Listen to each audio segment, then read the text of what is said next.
So for those who are joining now, my name is Jenna, and I'm joined with a couple of team members on today's session. We will have the Q&A feature enabled, so if you have questions throughout, Kate's going to monitor that. But my name is Jenna. I'm joined with Kate. We are with TDS Health. And then we have some Ditki executive team members on with us today as well, that being Dr. Fisch, the founder, and Amy with his team. So we've got some people on today. We'll be doing a discussion about Ditki with Dr. Fisch, and then answering questions and doing some light review of the product. I do want to give a little bit of a disclaimer on the call today. We'll probably have a little bit of a mixed bag. So some of you may be familiar with Ditki, have considered it as a resource for your institution. Some of you may already have access to all or some of the content, and this is more of a learning experience for you. And then we have others who maybe have never heard of Ditki before, and you were so lucky to receive an invitation to this and learn a little bit today. So please know that we are here to support at all those different levels. There are no silly questions. Please feel free to ask. We love the participation. And we'd really enjoy to get feedback as we move throughout and see how we can best support you all to make these type of webinars really worth it for you. Quickly, just to give a little bit of a topic agenda of how today is going to roll.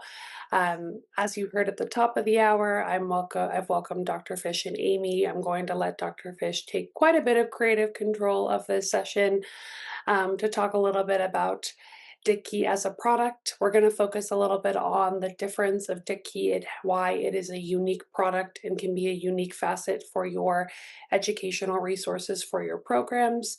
Talk a little bit about some of the courses and bundles, some customization options that are in there. We do have some new updates that include some LTI integration that are new to this year, and then allow for some Q&A at the end if there's anything that we don't touch on as we move through the presentation in itself. So, Kate, anything that you want to add before Dr. Fisch? I almost kind of throw it over to you and let you kind of take control. No, just I'll be monitoring the Q&A and feel free to interrupt. You can even raise your hand and we can unmute you if needed. So take it away. Great. Dr. Mm, Fisch, I'll go ahead and stop sharing if you want to take the screen if you have something to show. yes, great. Okay. There you are. Okay. Well, I'm excited to be able to talk about this. I always enjoy the opportunity. For those of you who have heard this introduction, my apologies, but it's important that I quickly establish sort of how we are different than everything else. We were kind of born out of a time period where a lot of similar looking products developed. This actually started about 20 years ago in work I did with Dr. Bill DeMeyer in developing ways to teach, starting with neuroanatomy, and it's evolved into all of the medical and biological sciences ever since. But the key thing, and I think one of the key things that differentiates us is that with other video tutorials, other video animations, and things of that nature, they're built like a movie, meaning that they move from scene to scene. So throughout the course of a 8-minute video, what the student is seeing on screen is constantly changing. We instead are built like a whiteboard lecture. And the key difference, and sometimes it's not intuitive, but over the course of 8 minutes, the information that first develops on screen is carried throughout the entirety of the video. This means that as the students are learning new information, the foundational information is reinforced. And this reinforcement, we've come to discover, is a key reason why our video tutorials are so much more effective than watching a movie.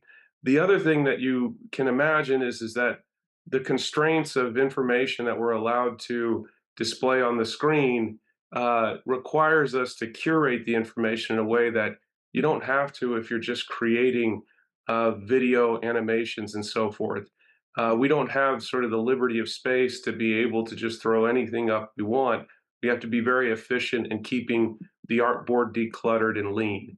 And the idea, the ethos around what we do is that ultimately, whatever we're putting on the whiteboard, we would expect the student to be able to stand up and draw out themselves on their own. So again, it's this idea that information remains on screen throughout the entirety of a video that is one of the key things that helps distinguish us.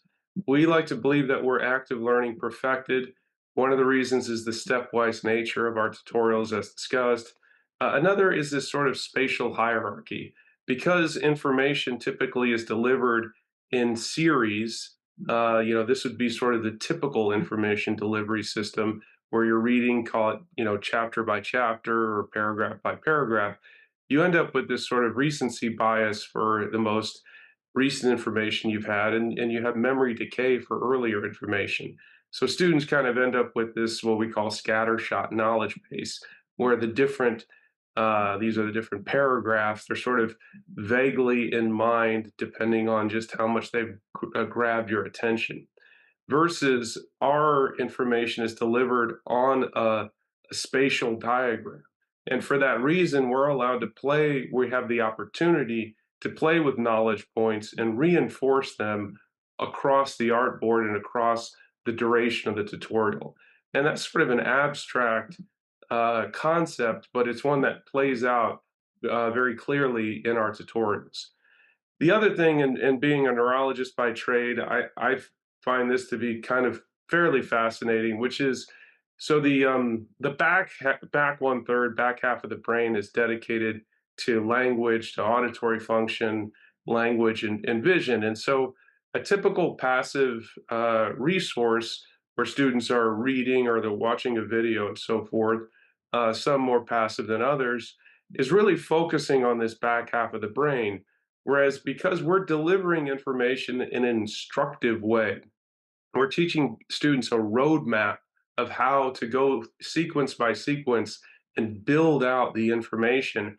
We're really leaning into this for this anterior, this front one half of the brain. And where memory comes into play with this is the areas of the brain that are accessed, that's where information is ultimately stored. So we're really taking advantage of the entire brain of these students. And where we see this play out in a practical way is students who are great flash memorizers, they really don't need deeper learning strategies. They can look at something, remember it, regurgitate it for a test. Now, they're not going to retain it for very long, but they can get through their tests that way. Students who struggle with this kind of thing and need something that really hooks the information deeper in the brain really benefit from taking advantage of this front portion of their cortex. And it's shown as well that even students who have a gift for flash memorization, when they take the time to use sort of deeper learning strategies, they do remember the information a lot longer. So the fact that we're stepwise, we have this spatial hierarchy, we use multimodal recruitment, these are all the reasons that we're active learning perfected. And then most importantly, potentially, is that the concepts, and there's a great book, Making Memory Stick, that really lays this out very cleanly, which is knowledge is about attempting assessment. So assessment actively engages your brain in trying to refine your knowledge base. And we'll show how this works on the site. But essentially, the key thing is that students work from what we call the starter canvas and try to recreate the image that they've seen in the video or are actually actively seeing play out. And this is work when I was working with the WashU Med students 10, 15 years ago. What we discovered, as we'll show, is that if you give students a blank page and you ask them to try to draw something out, they just kind of panic. But if you give them this starter canvas, they have this fulcrum, this hook, this orientation point, and then there's almost this compulsion to want to fill it in. And we'll show you how that plays out on the site itself. The other thing is that it's really important that information is synthesized and fully integrated. So while we think that tutorials are what really separates us from everybody else, the fact is that we really integrate all of our reference materials. And you can see that very clearly here in this Bell's palsy.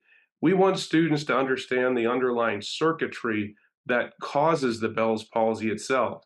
And I personally believe, having been in practice now for 15 years, I guess, that clinicians who understand the underlying science of the clinical aspects of medicine have a much more gratifying learning experience, and are just better, have a better acumen for clinical care. So that's an introduction to the tenets behind the site. I'm going to stop this share before I jump in and just kind of demonstrate the site itself and some of the newer features and how we've integrated these materials. I wanted to see if there were any questions, and I'll leave that to you, Kate and Jenna, to tell me if I need to stop talking and answer anything. I'm not seeing any in the Q&A right now. I think we can proceed, to talk about what's new. That would be great. Great.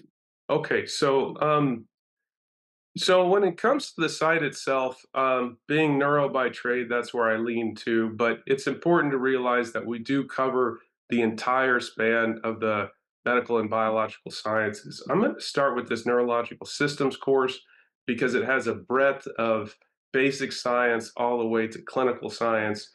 I'll start with one of the more basic science tutorials to give you a sense of things. So this is our general setup. The students, they may play these things at hyper speed. We all know that's how they like to live.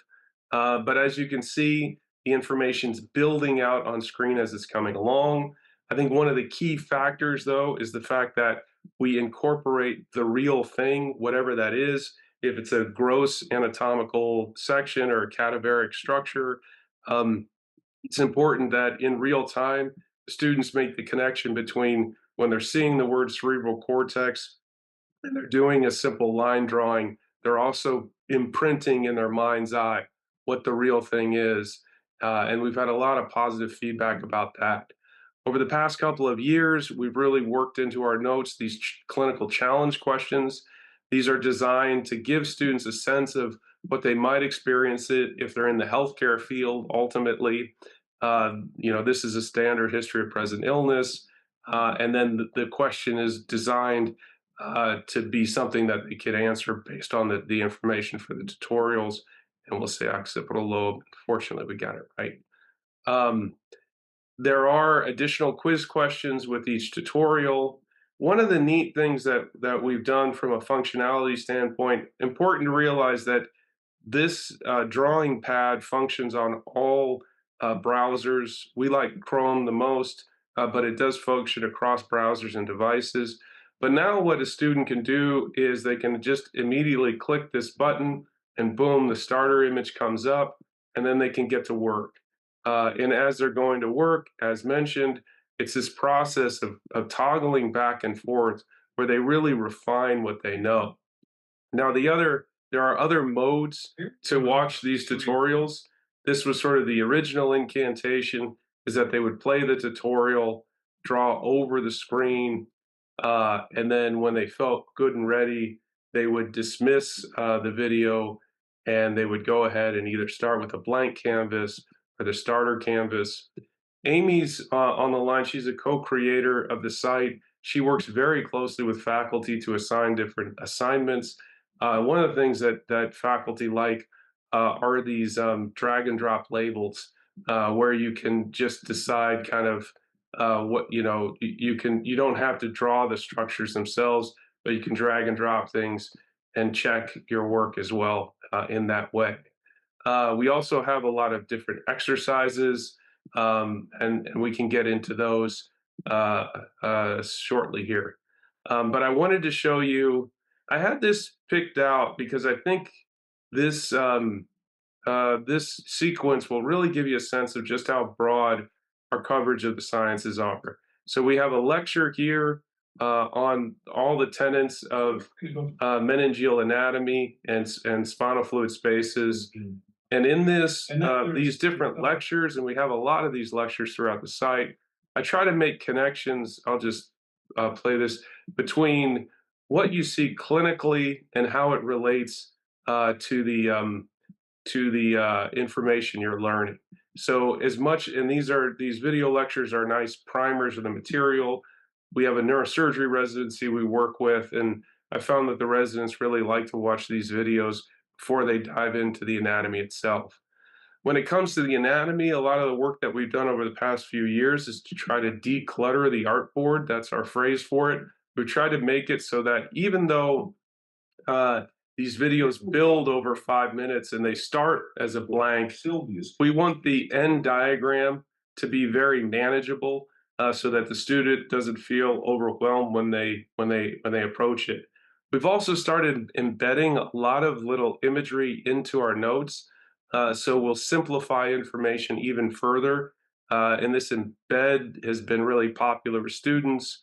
As mentioned, though, we run the full clinical gamut, and so here we're making a connection between with spinal fluid spaces and some of the clinical outcomes that can happen. And so the students have this right here, easily in the notes. As mentioned, though, I wanted to show you just the full breadth of things. So we're talking about meninges, and then the corollary is meningitis. So when it comes to meningitis, here is the tutorial for meningitis.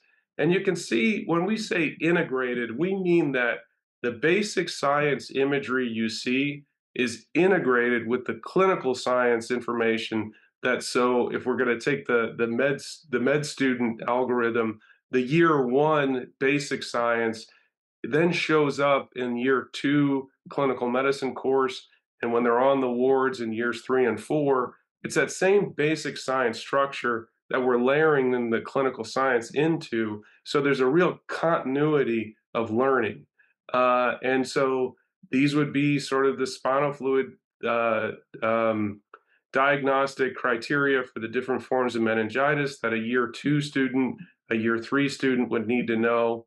A resident would need to know something like this. These are the kinds of pages that they need to know. And then bacterial meningitis management. This is what you need to know when you're actually on the wards treating patients.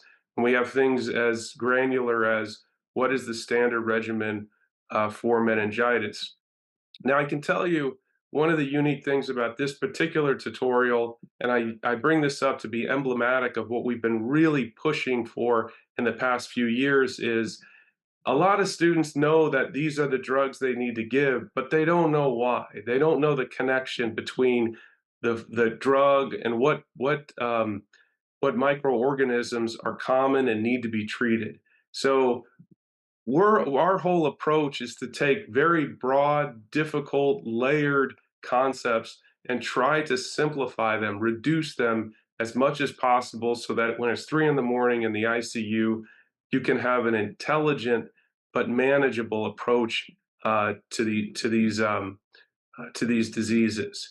Um, I always fail to show this, but we've done a lot over the past few years as well to bring together these atlases and directories. Again, our goal here is to make them very manageable. We try to see what's available in the field and do it a little bit different, and dare I say better. That's kind of our goal with these things. And we have a lot of different ones here, including most recently this updated dermatologic atlas and directory here. That's been really popular in part because a lot of people don't feel comfortable with dermatology, so it's nice to have it laid out very clearly. Um, that is that's a lot of information that I've gone through. I'd really like to pause what I'm doing now. There's two more concepts that we wanted to get into, which was LTI integration. And I will just before we jump in and open up the conversation to LTI integration, I am going to show about these exercises because we've updated them, and I think I think they have a lot more usability now. So this is sort of the question here, and the students are able to write in about their answer. They can click through all of these different uh, exercises as they go, and we've made the field work a lot better now, so that the students can fill in the information a lot easier. So, for instance, here's a tutorial on the tracks, and their only task here is to just fill in these couple of tracks. So instead of having to draw out all of this information with these exercises, the material is sort of reduced and a little bit more manageable. So the only thing I won't get into right now is LTI integration. I'll stop share and see if we have any questions about what I've presented. Yeah, there's a couple questions that have come in. Do all courses come with a subscription? Um, so you can do it any way you like. So what I'm guessing the question is, do you have to buy the whole thing, or can you get certain courses? On an institutional level, you can get courses or bundles. Bundles are popular with, for instance, certain residencies. They'll just want 3 courses. So you can do it any way you like it. Is the test prep included with all subscriptions? The test prep can be included with any so each course will have the reason that the sort of backwards answer I'm giving is because each course has certain board review question banks in it, um, but then there are also dedicated board review courses with more robust Q banks in them. So it kind of depends on, again, you can get it any way you like it to make sure that you've got what you need. Is there a VPAT or web accessibility compliance report available? Yes. So accessibility statement. This is our VPAT right here. If I click this, it's gonna go to somewhere. I think you can still see it. And this gets into all of our information. We also have our WCAG level and our guidelines, and then our engineering team kind of points out in common speak what things are a little tough to make fully accessible, being some of these activities. And then we also have our LTI certification here through One Ed Tech. Great. And one last question. Does a student see exactly what a professor would see in terms of like the faculty access versus the student? So one thing I should say is in the future we are hopefully over the course of 25 into 26 we're going to build a dashboard that will have differences. So hopefully when we're talking next year we'll be showing that. As of now, the faculty and the students see the same thing, but the key thing is that faculty have access to a lot more things. So they can download teaching slides, download all of our questions either in PDF or CSV format. They have access to institutional analytics, which is a whole robust part of the website. Um, and there's one other thing I may be forgetting that they can do that the students cannot. And again, I think the LTI integration will kind of uh, get into what they're able to do with embedding and things. Mhm. Dr. Fish, really quick, I just want to call it on the courses with subscriptions questions. So those who are on here who may be existing subscribers and you're seeing things that Dr. Fish is showing that maybe is not included in your subscription that you're interested in. So certain test prep questions and such. So that customization is available if we want to look at expanding your content to include those topics. So if you're seeing things that are of interest, we can always look at what you have and make recommendations based on expansion if you've got certain disciplines you want to support. So if you have something right now, you're not locked into only having that, we can expand upon it and build out based on your needs. So I just want to call that out for those who are on here. There's a question about LTI. Is LTI two-way? And I think this will be maybe some of this will be answered when you go into it more, but is LTI two-way? Does it give the user access from LMS as well as report back scores to LMS so it can be used for evaluation purposes for faculty? So this is really important. So right now we're only doing grade pass back on a one-by-one basis, meaning that we need to work with your tech team to make sure that they're comfortable with it. We have a third-party vendor, Atomic Jolt, that works with One Ed Tech to develop their standards. I'm personally very concerned about grade pass back, having worked at a hospital that was hacked, and knowing that Power School was hacked last year. So we do not yet have grade pass back. We have one institution that's adamant about wanting it, so it's in the works. But what we do offer is through institutional analytics, you can download a CSV file of all of the scores and import them into the LMS itself, which is a pretty seamless process. I realize every people want grade pass back. I'm just worried personally.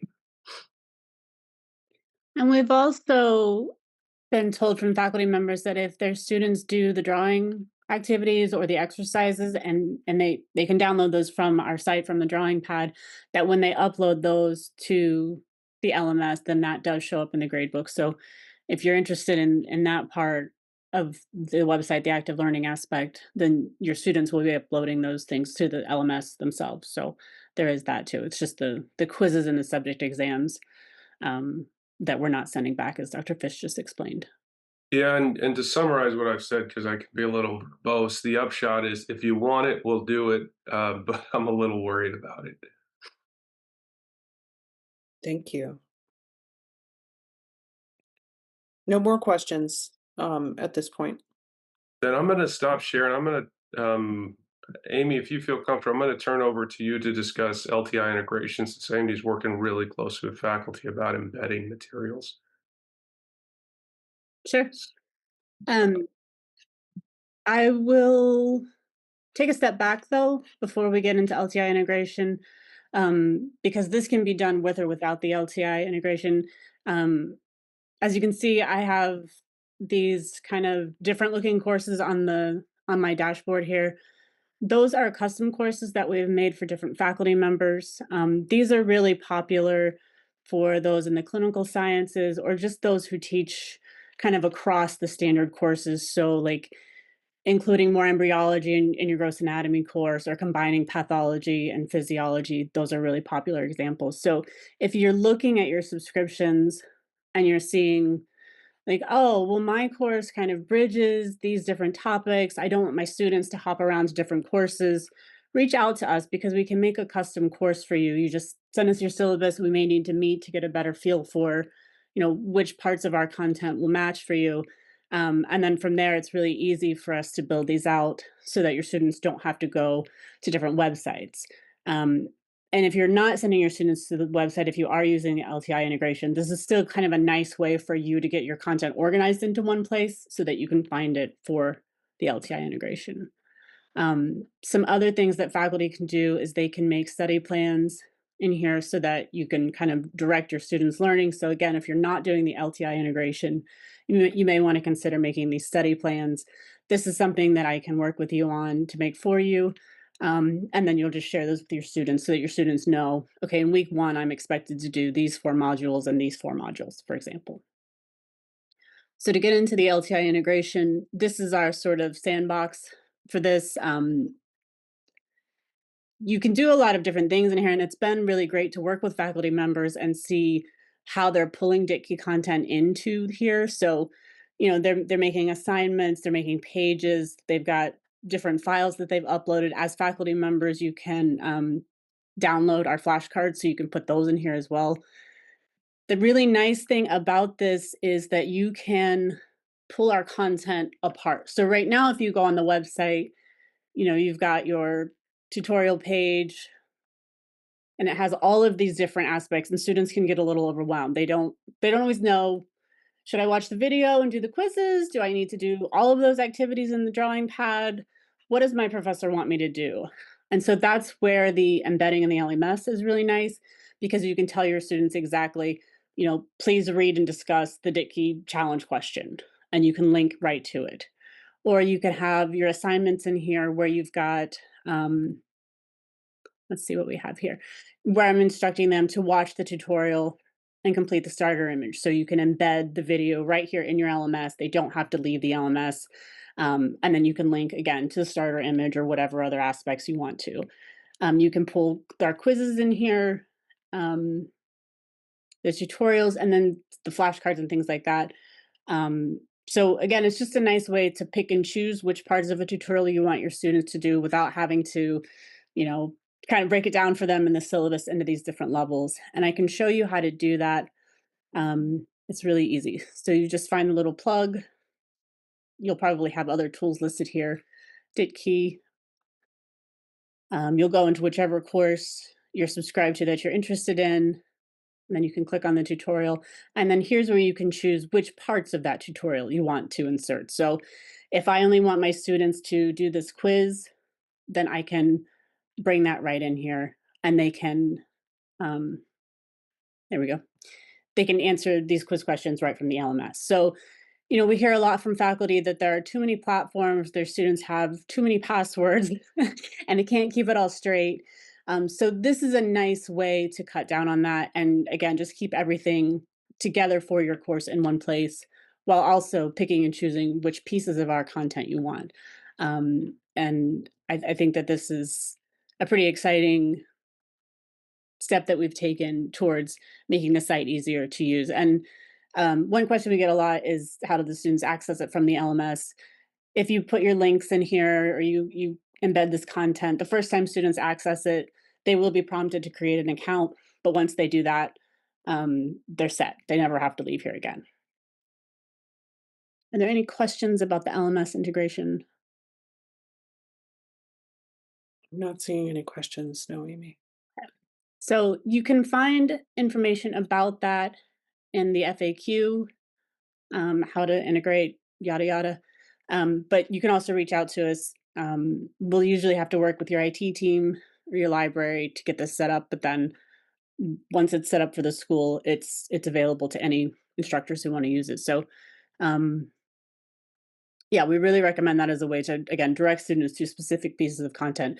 However, it's not necessary. So if you're in the audience and you're thinking, that sounds great, but I don't want to deal with that, you absolutely don't have to. You can just send your students to the Ditki website.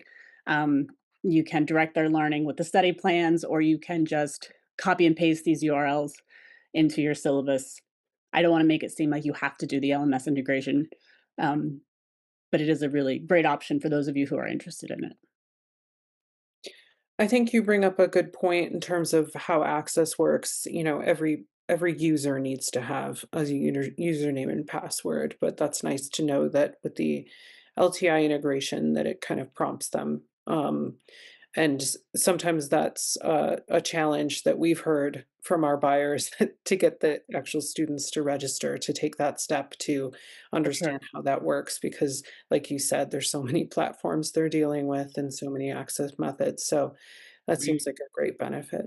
Sorry to interrupt, but we do, just so you know, we do offer now a single sign-on Mhm. through Open Athens and then also Microsoft Azure.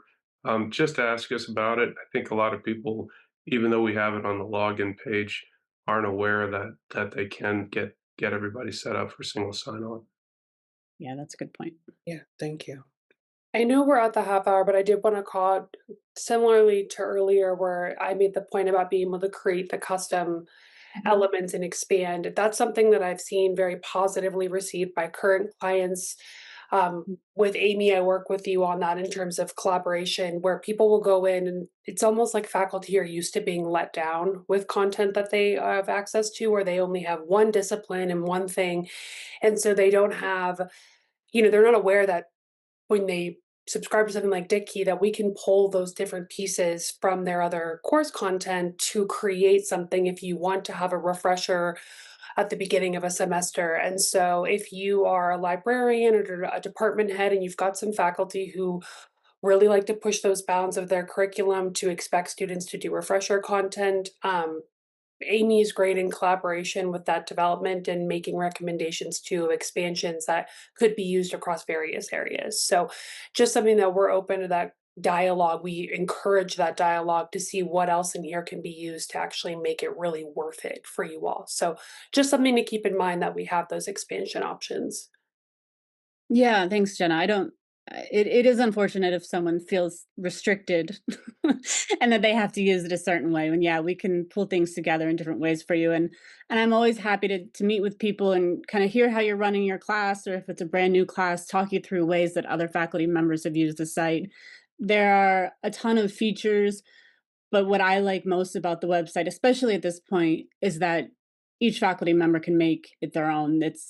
They can choose to focus on subject exams, they can choose to focus on the drawing exercises, they can take the parts that are the most meaningful and appropriate for their students and just focus on those. So I don't want anyone to ever feel like, well, if they don't do, the whole tutorial, the quizzes, the diagrams, everything, that it's somehow not worth it. Um, it really is a nice balance of, here's a prepackaged course, but take of it what you want. And I think our analytics make that nice and easy too. So everything the students are doing on the site is tracked in the analytics. So if if you use this as assignments, you can actually see their quiz scores. You can see if they've watched the videos. You can see if they've completed diagrams and all of the other parts of the tutorial. So it's a lot more controlled than, say, a textbook where, and let's be honest, they're not reading it. So here you've got a lot more oversight, and professors really like that as well, because then they know going into their class, okay, my students did horribly on this quiz. We clearly need to back up and work on this a little bit more. Or, hey, they sailed through, the anatomy of the femur. Now I can get into the more clinical stuff about bone breakages and things like that. So I think we can get creative in how you're using the materials as well. And that's a lot of fun. And I think that has made a lot of professors more excited to kind of teach and revamp their courses in ways that they hadn't thought of before, and where maybe they're starting to feel a little kind of bored or stuck themselves. So that's interesting. I Yeah, and I wanted wanna to, oh, since we're sorry. talking about customization, this is getting much more granular. But if you do have faculty who want to develop stuff within our platform, this is something we offer now. So this is purely from this professor's uh, own slide deck. So the Amazing. student would go in, they'd complete the material, and then they would be able to toggle on and off the answer explanation. So this is if you do have faculty who want um, to integrate their materials into the site, we can do that on a one by one basis. I just wanted to point out, if it's not apparent, that this customization, this consultative approach is value add. This is something that we offer to all of our subscribers. So wanted to call that out, Amy and Dr. Fish. You've been so helpful in wanting to get this platform used at institutions that purchase it. So it's not just a student self-study tool. It is something that can be really ingrained in curricula. And yeah, so thank you for that. Well, I want to be cognizant of time because I know we're over the half hour. And so, to the many of you who've stayed on, thank you so much for letting us finish our team rambling over here. For those who are in the onboarding stage or that are collectively working with customer engagement, so myself, for the most part, and Kate, and this has sparked some interest, please feel free to shoot me an email and we can continue those conversations. And then for those who this is something new and would like to learn more, we'll be getting some information out to you all to be able to review and get in touch with us if you need to have more of some individualized conversations. So we talked a lot about curriculum development and those kind of custom options, but one thing is, if you have been looking at this and you're like, I need faculty in on this conversation, we are happy to have additional discussions to make sure we're supporting all the different facets. So you could make a informed decision if you look to add something like this. So my email has been dropped in the chat. So if there's anyone who is just really excited and wants to email me right now, please do. That's always really fun for me.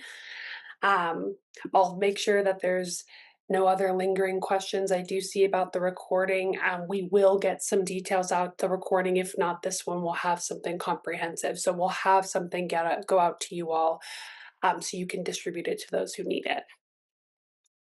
Thank you, Amy and Dr. Fish, for taking the time to co-host with us. We so appreciate it. Of course. Thank you. Of course. Well, everybody have a great rest of your day and week, and hopefully we'll be chatting with some of you soon. Bye. Bye, thank you.